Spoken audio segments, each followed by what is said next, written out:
Hey everyone! I made this video a year ago, but I was too nervous to post it, but today I've decided to pull it from the archives and share it with you all, so I hope you enjoy it. Hey guys, today is my first day clinic escorting.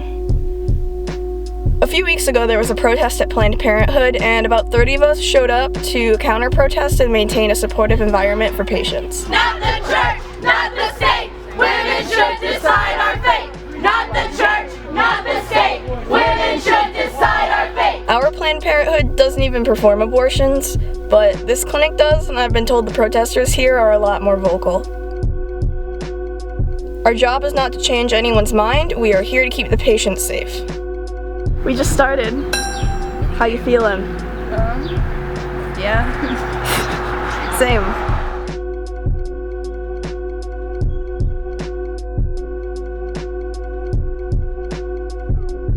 They're constantly putting up signs in the grass, lots of literature telling lies about how you're going to be more likely for depression, you might not have kids. They're constantly trying to get the attention of everybody. It's very intimidating for the women to walk up and have people surround their cars as close as they can. Unfortunately, our parking lot is right next to the sidewalk. What are you seeing right now? I'm seeing this lady writing down her license information, probably so they can harass her later. So the parking lot across the street is owned by the protesters, or at least they have permission to use it. So if anyone accidentally parks there, they walk up to the car and talk to them and keep them from getting out of their car and stuff like that. They also own the apartment building or something behind us, so they can stand there too. Great. $30,000 they gave there. $30,000.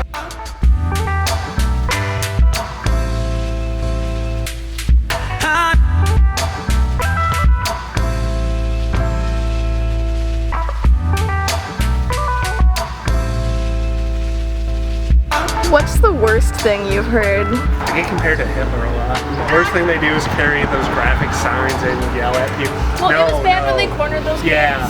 Yes. We had the sign carriers, the ones they've been using since 1980, and we had just some neighborhood kids walking through, and 4 of them just corralled them and would say they're killing babies in there. Is that right? Do you agree that baby should die? How was your experience escorting for the first time? Well, it was actually a lot less busy than expected, which is actually really good for the patients, but we just had a lot of old ladies handing out pamphlets or rosaries and stuff like that, so it wasn't much of an issue. Hello, we're back at it again, and this time I'm going with my friend Madison. Hi! So this weekend is important because the Sixth Circuit Court of Appeals just ruled something that matters a lot. Basically, in Ohio, there's a law that abortion clinics have to have transfer agreements to a hospital within a certain amount of miles.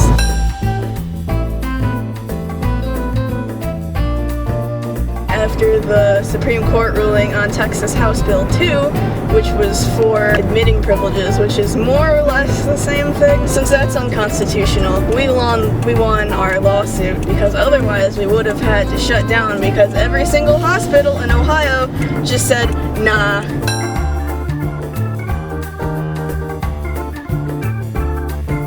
The reason we were in a lawsuit is that we went to a hospital in Michigan and they were like, yeah, we'll help you, and I was like, nah, you can't do that. So, fun fact, bitch, yes we can.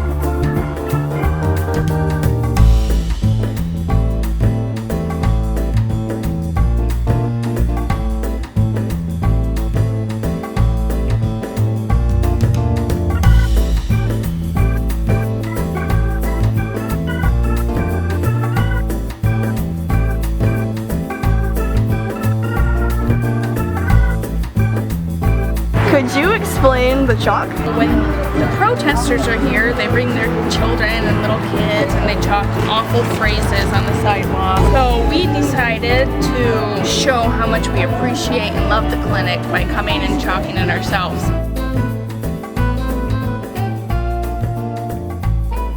We would want to help and serve you in any way that we can. This is your baby. This is the life.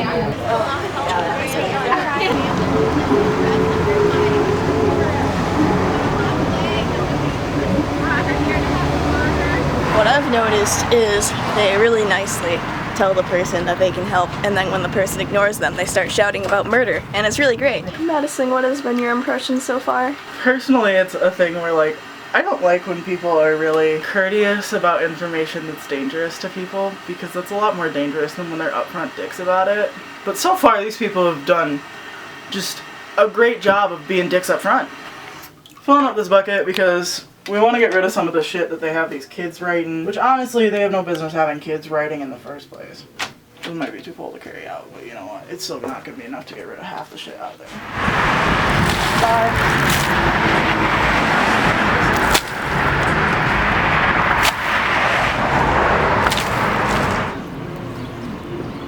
They started writing over it literally 2 seconds after. Yeah, they're literally ruining the job. Like, destroying it. Madison is on a mission with my camera to interview that man because I'm too scared to talk to people. Okay, so Steve, I hear that you come here almost every weekend, right? And you come here to pray on the rosary? Yep. Is there a specific reason that you like to come to this clinic for it, or? Well, this is the only one in town still doing abortions. The last one we were at for 9 years before. I used to counsel at the other one, but I don't do that here because things are too busy here and it's not very conducive to prayer. You have licenses in counseling? There's no such thing as a license in counseling, I don't think, but I'm a trained counselor, yes. I see, thank you. Well, generally he was very well spoken. He said one thing that I really want to clarify, where he said there's no such thing as a counseling license. Johns Hopkins University was really kind enough to give a whole PDF as to license requirements by state.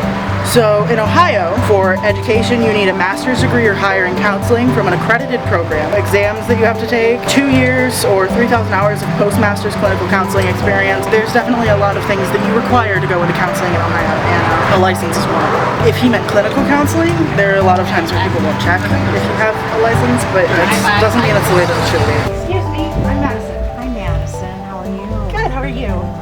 Can I ask your name? I'm Lucy.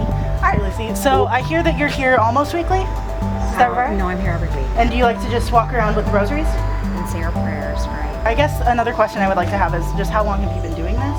For 4 years. And what really got you into it? I have a number of people that have had an opportunity to be saved from death because of the medical advances that have been done for saving babies with my cousin's babies. They had 2 babies that had anomalies, deformities. They were able to save those babies with surgical procedures in the womb. Yeah. And so I'm just really pro-life because of all the medical advances that have happened to save the babies. Well, thank you so much for talking to us. You're welcome. Have a nice day. Keep you in our prayers. It was great to meet you. We had a patient come out to their car that we were escorting, and the protesters were yelling. So I loudly asked, "Do you want these people to talk to you at all?" And she loudly says no and gets in her car and pulls out. As she's pulling out, one of the protesters decides to go into the street while she's waiting at a red light and knock on her window, which caused the patient to make a turn left on a red light to get away from her. And that was the woman who we just interviewed. One day I came to escort by myself, and there was a young girl, 2 young girls that came in. 3 days before, when her sister had come here and there were no escorts, one of the protesters deceived her and told her that the clinic wasn't open and that one was down the street and he would show her how to get there. Literally got in his car and had her follow her down to her feet, where they proceeded to harass her, show her different material. So who happens to be one of the regular people here. And that's the man with the black and white And rosary, that's the yeah? man with the black and white rosary over there. I'm Bob. Nice to meet you, Madison. Nice to meet you. How long have you been coming here? About a year and a half. Come here every week? Every day that they're open. Some of us are out here as sidewalk counselors. Some of us are out here as readers. Is there a specific reason why you chose to come to this clinic to protest?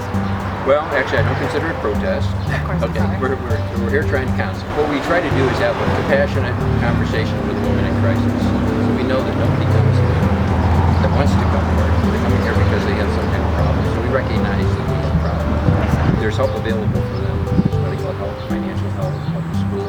God gives them a choice. It's called free will, and so they can do whatever they want to do. But there's always consequences to our choices too. See, abortion is, a great tragedy, not just for the babies, but for the woman. And actually, our concentration is on the woman. Do you have any observations from today? I mean, there were some people who I wish we would have gotten the chance to talk to. Morgan's less interested in speaking to the children, but I'd really like to talk to some of the older girls, they're, you know, maybe 14, who obviously have a sense of what they're doing, who are very dedicated to what they're doing, and the fact that they continue to come back and reapply the same chalk that I keep erasing, and like, that takes dedication. I want to know why they believe so strongly. But overall, the actual clinic is very well put together. Like, everyone feels very familiar with each other. Nobody's making anybody uncomfortable, which is important when you're in this kind of role. So overall, I mean, it was a good experience, and I look forward to a chance to come back. Okay, so I wasn't gonna film today, but as I was walking in, someone shouted, "Please don't kill your baby," and they were like shouting at me. So I decided today was probably a good day to record some stuff. Today we've got people walking around with giant signs instead of just putting them back there. We've got one small child writing with chalk, another older child writing with chalk. One person is walking around with a sign that says "No baby parts for Lamborghinis." I'm not gonna record too much, but it's a pretty busy day.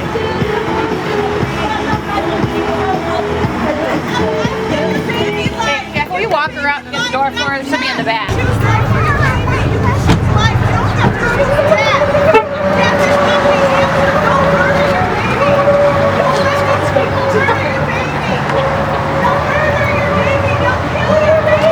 One of the gentlemen just told me when he came here a couple of weeks ago or a week or two ago, him and his girlfriend, that one of the protesters literally came up in the parking lot, halfway up the parking lot. They said he was literally face to face with them, swearing at him, "Get away from me," and the guy was following them because they are not allowed to be in the parking lot. They have to stay on the sidewalk. So when we're not here to watch, they go ahead and break the rules. So she's talking to the police officers, I'm not sure why. When they were leaving one time, she stopped them and asked if there was a way her church could pay their salaries that they make working here so that they wouldn't come. So she offered to pay them to not do their job. She bribed the police, basically. She certainly tried.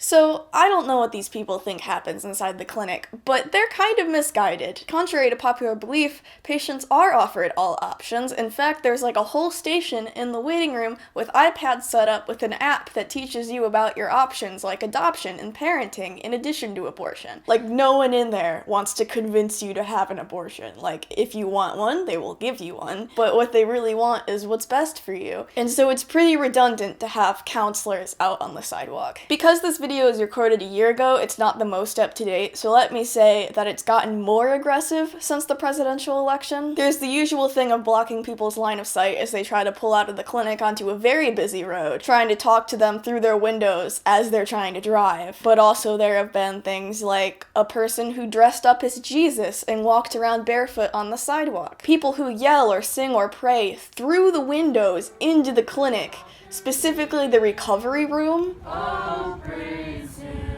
There's a city ordinance in the works. It would basically raise the penalties for protesters who harass patients. The anti-choice people claim that this will chill free speech, but I'm going to read an excerpt from the article about it in The Blade. Everything in our proposed law is already unlawful, physically obstructing, physical contact, and disorderly conduct. But this elevates the crime based on the intent and where it is done, Mr. Steele said. I relate it to a hate crime. Obstructing a driveway is already unlawful, but doing it to a health clinic raises to a higher level, and that is the idea. This is a quote from Kristen, the volunteer coordinator. It's not necessarily about impeding, but it is about the safety of the patients and staff, Miss Haiti said. There is a fear there when you have all these people crowding up the back of your car. It can be terrifying for patients, and sometimes they don't know the escorts are there, and they will call into the clinic and say they are terrified to get out of their cars. The bad news is that even if this ordinance does pass, the clinic is in a very bad spot, and that the city has decided to, once again, order the clinic to close. Apparently, they decided that the transfer agreement was necessary after all, which, let me emphasize,